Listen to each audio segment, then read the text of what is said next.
कुछ ही सेकंड में वो चुप हो गया और उसने बेहद खतरनाक आवाज में उर्मिला के सवाल का जवाब दिया। मैं वो हूँ जो अब तक पैदा नहीं हुआ, लेकिन जब मैं पैदा हो जाऊंगा तो वो होगा जो अब तक कभी नहीं हुआ। ये क्या कहना चाहते हो तुम? ऐसा क्या हुआ जो अब तक नहीं हुआ? तबाही होगी, तबाही।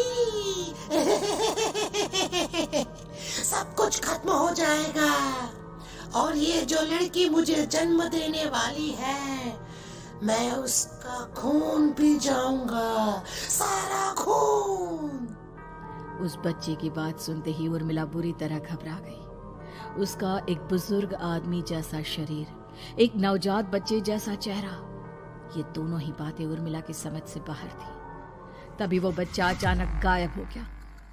घर का माहौल फिर से पहले जैसा हो गया। लाल रंग की रोशनी भी अब गायब हो चुकी थी। उर्मिला दौड़कर शालिनी के कमरे में पहुंची, जहां वो गहरी नींद में सोई हुई थी, पर उसके गले का ताबीज गायब हो चुका था। उठो उठो शालिनी, उठो बेटा, मुझे तुमसे जरूरी बात करनी है। अरे चाची, क्या हुआ? इतनी रात को आप परेशान क्यों कर रही हैं? सब ठीक है ना? अभी जब तुम सो रही थी ना, तो मैंने तुम्हारे गले में एक ताबीज पहनाया था। कहाँ गया बेटा, बताओ मुझे। शालिनी ने चारों तरफ अपनी नजरें घुमाकर देखा, लेकिन वहां पर कोई ताबीज नहीं था। वह हैरानी से उर्मिला के चेहरे की तरफ देखने लगी। उसे समझ में नहीं आ रहा था कि आखिर उर्मिला किस ताबीज के बारे में बात कर रही थी। नहीं चाची, यहाँ कोई ताबीज नहीं है। लगता है आपने कोई बुरा सपना देखा है। मैंने कोई बुरा सपना नहीं देखा। खैर छोड़ो, तुम अब सो जाओ, कल सुबह बात करते हैं। डर और घबराहट की वजह से उर्मिला की आंखों से नींद तो जैसे बिल्कुल गायब हो गई थी। अगली सुबह उर्मिला बिना कोई देर किए गांव के बाहर एक छोटी सी झोपड़ी में रहने वाले बूढ़े पंडित के पास पहुंची।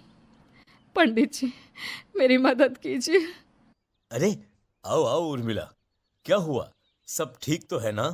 क्या बताओ पंडित जी, बहुत बड़ी मुसीबत है।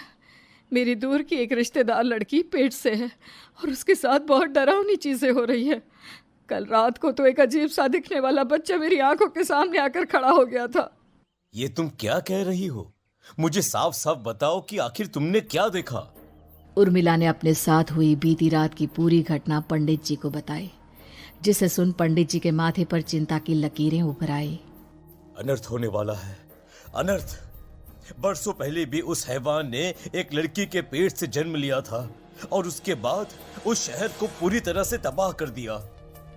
कैसी विपदा पंडित जी, कैसे बात कर रहे हैं आप? बताइए मुझे, और इसका उपाय क्या है? इसका उपाय तो है, लेकिन बहुत कठिन है। हो सकता है कि उस उपाय को करने के दौरान तुम्हारी जान भी चली जाए। मुझे मेरी जान की कोई परवाह नहीं, पर आप जिस तबाही के बारे में बात कर रहे हैं, बस वो नहीं होनी चाहिए। लाखों लोगों की जान बचाने के लिए मैं कुछ भी करूंगी। तो ठीक है, मेरी बात ध्यान से सुनो।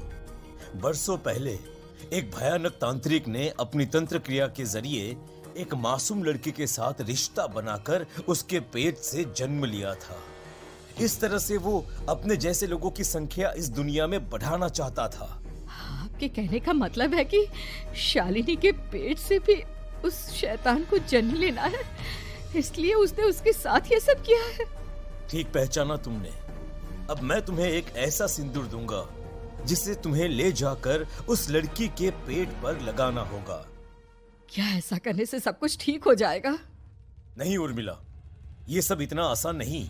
उस लड़की के पेट पर सिंदूर लगाने के बाद तुम्हें उसका पेट काटकर उस हैवान को बाहर निकालना होगा।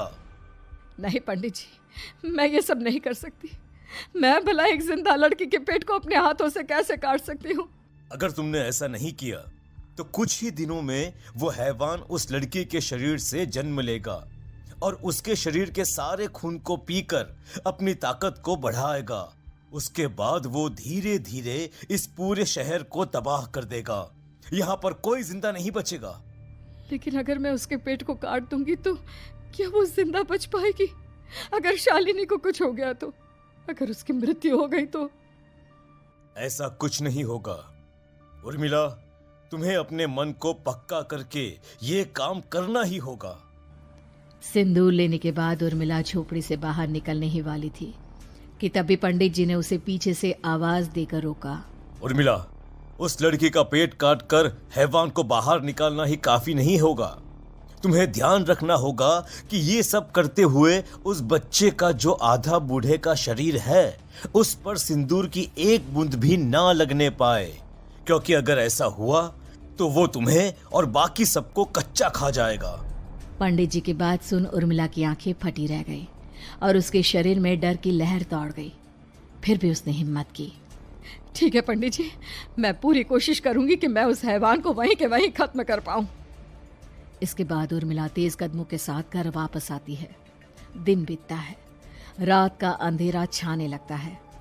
शालिनी खाना खाकर सोने चली जाती है और उर्मिला लगातार उसके गहरी नींद में सो जाने का इंतजार करने लगती है, जिसके बाद उर्मिला दबे कदमों से शालिनी के कमरे में पहुंच गई।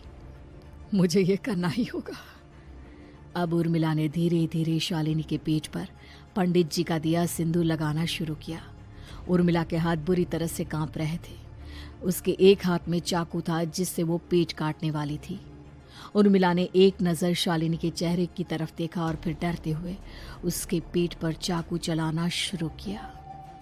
कमाल है, मैं इसका पेट काट रही हूँ और ये आराम से सो रही है।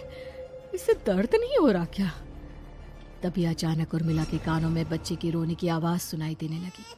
उसने घबराकर चारों तरफ देखा पर वहां पर कोई नहीं था, बस रोने की आवाज़ लगातार आ रही थी। उर्मिला बिना रुके लगातार शालिनी के पेट को काटती रही। उसे इस बात का भी ध्यान रखना था कि सिंदूर बच्चे के बूढ़े आदमी वाली शरीर के हिस्से पर ना लगे।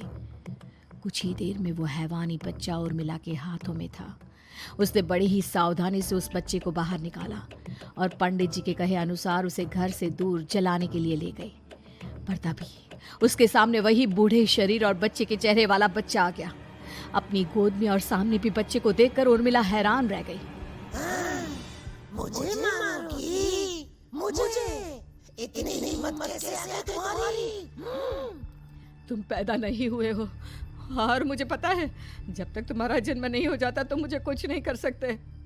इतना बोलते ही उर्मिला तुरंत उस बच्चे को घास के ढेर पर फेंक कर उसमें आग लगा देती है, जिसके तुरंत बाद वो बूढ़े आदमी के शरीर और बच्चे के चेहरे वाला अजीब तांत्रिक का भूत भी वहां से गायब हो जाता है। कुछ देर बाद उर्मिला घर पहुंचती है तो वो ये देखकर हैरान रह जाती है कि शालिनी का पेट अपने आप जुड़ चुका था।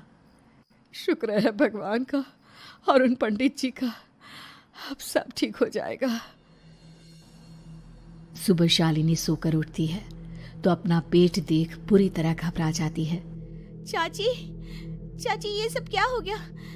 मेरा पेट अचानक कम कैसे हो गया? मेरा बच्चा कहाँ गया चाची? बेटी, वो बच्चा नहीं, एक खतरनाक तांत्रिक था जो तुम्हारी कोख से जन्म लेकर सबको मार देना चाहता था। वो पैदा होते ही तुम्हारी जान भी ले लेता, इसलिए मैंने पंडित जी के बताए उपाय से उसका खात्मा कर दिया है। अब सब ठीक है।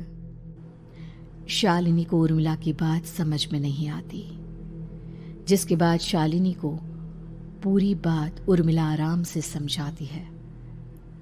अब वो दोनों ही भगवान का शुक्र अदा करती हैं और एक साथ रहने लगती हैं।